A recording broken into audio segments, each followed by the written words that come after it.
आनंद sir के mathematics में जो सोच है, उस सोच को हम लोग फिजिक्स और केमिस्ट्री में लागू करते हैं खुद। और मैथ में जो आनंद सर का लेवल है वो तो दुनिया से छिपा हुआ भी नहीं है, क्योंकि इनके जो रिसर्च पेपर्स हैं उनको तो दुनिया देख चुकी है। हम लोग को लॉज में रखकर कहा जाता है कि आप लोग एक दूसरे को मदद कीजिए।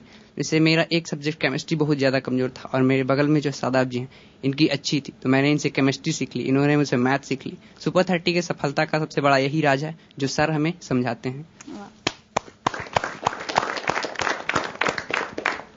आनंद, अब तो देश भर में, दुनिया भर में बहुत नाम हो गया है। नाम से ज्यादा अच्छा लगता है काम होता है, बच्चे अच्छा करते हैं, काफी खुशी होती है।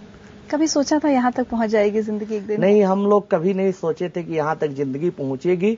हमारा शुरू से सपना था कि एक मैथमेटिक्स का अच्छा टीचर बनना है, कैम्ब्रिज में बनना है, ऑक्सफोर्ड में बनना है, MIT में बनना है, या अपने गांव के स्कूल में बनना है, या हाई स्कूल में बनना है, लेकिन बनना तो है टीचर, मैथ्स का टीचर। लेकिन इतना टीचर इस तरह से मुझे सफलता मिलेगी, इतने लोग जानेंगे, ऐसा हमने कभी नहीं सोचा था। और अब दुनिया भर में आपके स्टूडेंट्स भी हैं, उनसे कभी बात होती है? यदा कदा बात होती है।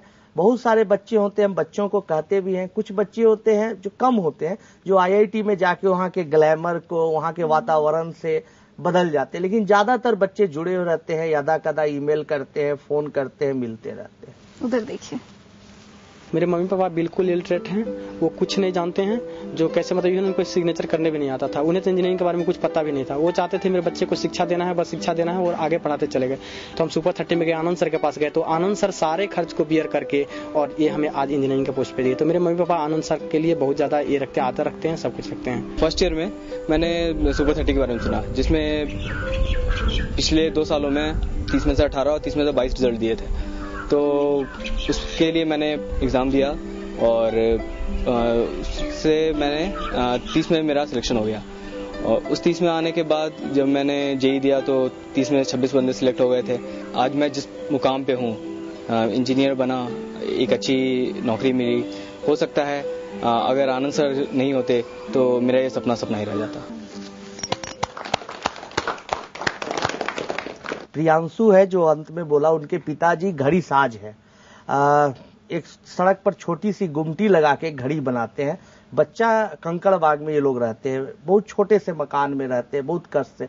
लेकिन प्रियांशु में भी पढ़ने की बहुत ही जिद थी, अच्छा बच्चा था, और आज IIT खड़गपुर से में गया और आज उसकी नौकरी लग गई है। अभी हरिद्वार में वो काम कर रहा है। आनंद, कई बार ऐसे होता है कि हर कोई ये सोचता है कि पहले मैं खुद कुछ बन जाऊं, कुछ पैसे कमा लूं, फिर मैं दूसरे गरीब बच्चों के बारे में सोचूंगा। लेकिन आपको ऐसा देखकर ऐसा लगता है कि आपने अपने बारे में कभी सोचा ही नहीं।